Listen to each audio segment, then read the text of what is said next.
So it's that time already. Book 4, The War Within Us of the Soulbound Saga. This is the audio book for it. I'm gonna do one chapter at a time and see how it goes. It's finally here. First entry is The Angel of the Sea. It's before chapter 1, if you know what I mean. They think I forgot. They think I sank beneath the waves and stayed there. But the sea does not forget. Either do I. I was there when they dragged him across the sand and watched them dug a hole too small for a man and too deep for peace. I heard the priest say no. I heard the whispers. Let the devil have him. And yet they still buried him. They called that burial. Yet it wasn't. It was punishment disguised as closure. A curse written in soil. They cut a triangle into the ground. It would protect him. 3 sighs, 3 lies. He did bad things, they said. He didn't deserve a grave. But they didn't see what I saw. Not just a man, a soul. Twisting beneath the weight of everything. They couldn't face themselves. The earth took him, but it never wanted him. And I felt it year after year, his unrest pushing between the roots, disturbing the tides. I stayed back for years, I stayed beneath. But no one came, no one spoke his name. They left him to rot in silence, in shadows. And now I'm coming up. Not to ask, not to explain.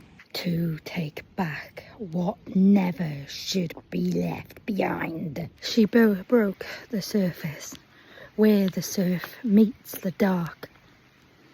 Half shades, half moonlight. Her hair moved like liquid silver, catching every breath of starlight when she whispered to be remembered. Wings unfurled, mist shaped into feathers, barred a drop as suspended sea light. Wherever her bare feet touched the water, runes blew into pale gold and faded back into the tide. To mortal eyes, she was only a woman, strange and pale. For those who were born with the mark, she was water threaded with stars. Her white could not keep their shape, part light, part tide. And when she felt still, even the seagulls felt silent, and the sea held its breath. She should have not had to come back. The wind has warned them. The sea rose, the sky split, and still they left him there. Her anger wasn't fire, it was pressure. It built like tides under stone, like storms in the chest of the world. She rose through the ocean with her fist clenched and her jaw locked. The angel of the sea rise for ceremony. She rose for reckoning. He has been buried in shame. Buried in a pit that wasn't made for souls, but for discarding them. They called it a grave, but it wasn't. It was a punishment. Cowardice dressed up as wastrel. A triangle cut into a land wide enough to pretend it was mercy. She named it Moor's Hand in the old tongue. Guide of the drowned, keeper of the tide of memory. She could draw back what water had claimed. A name, a promise, a soul. But always at a price. Something precious had to be surrendered. Dare to trap a soul in the mouth of earth and left it there? She has felt him for years, for centuries, flickering beneath her surface. Always watching, always waiting. Samuel Romley was not good. was not forgotten. And the land had started to turn sour around him. Not because who he was, but for what they did. She hovered above Porthkerry now. The devil's graveyard lay beneath her, unchanged, still dry in the centre, still avoided by birds. The wind shifted away from it, like it didn't want to touch the place.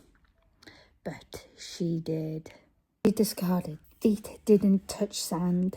Her body glue in spirals, silver light braided with green-blue fur.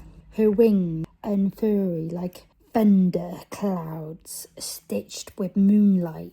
You left him too long, her finger curled. She didn't knock. She tore through the ground with one motion. A line of white heat slamming downwards like lightning, and then she grabbed him. Not his bones, his soul, his shape, what was left of it. It screamed up through her arms, old cracks, furious, but she held firm. She tried to resist. Too late. You don't get to rot, she missed. You rise. The grey spat dust. The wind went backwards, and the sea ran loud and sharp at the chapel bow, cracked clean off its tower and dropped screaming into the water below. She turned. Her hair snapped into strands of electric salt. Her face was lit by something no one could name, and she descended, not as a saviour, as a storm. In seconds she vanished into the clouds, leaving behind a silence so deep the land itself bent, and in the triangle pit there was nothing left. He's not in the pit anymore. The earth no longer holds him. I didn't come to forgive. I didn't come to punish. I come to collect. You wanted to forget what you did. You built houses around it, fenced it off, covered it in maps of myths. But a soul didn't stop echoing just because you stopped listening. He was never the only one. There was others buried like him. Others cursed by silence. Others waiting. So if you felt the ground shift, if you heard the bell dropped into the sea and didn't know why, let this be your warning. I'm not done, and the sea is never still for long. He's not in the pit anymore. The earth no longer holds him. I didn't come to forgive him. I didn't come to punish him. I came to collect him. You tried to forget what you did. You fenced it off, covered in its myths, pretended it never happened. But a soul didn't stop echoing just because people stopped listening.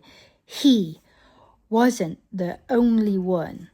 There are others buried like him, others cursed by silence, others still waiting. So, if you heard the bell fall into the sea, if the wave rose without wind and you didn't know why, this is your warning.